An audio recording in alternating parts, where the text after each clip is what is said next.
Hello guys, welcome to another lecture. In this lecture we are going to be talking about the basic sketch rules in SolidWorks. So the first one, I have first sketch open on my screen.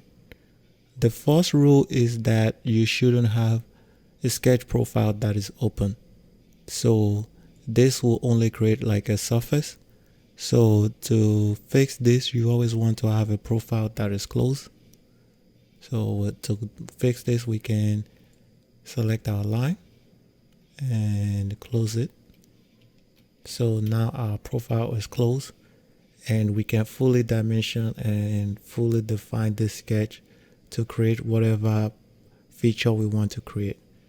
On this sketch, you shouldn't have a sketch that the edges is messy like this. You always want to have like clean edge. So to fix this, we can trim the extra line off to make it clean. On this edge, on this sketch over here, you can't have a self-intersecting edge. So to fix this, all we have to do is just delete one of this. So we can delete one. And this will be considered a clean sketch.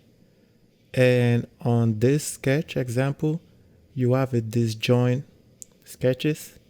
You shouldn't have this disjoint sketch when you are trying to extrude it. So to fix it, we can delete one. So look at all this. For example, you can tell that you have a closed profile with clean edge. So the rules are, you want to add relations, dimension, make sure your sketch is fully defined, and make sure your sketch is closed. And thank you, and I will see you in the next lecture. Bye.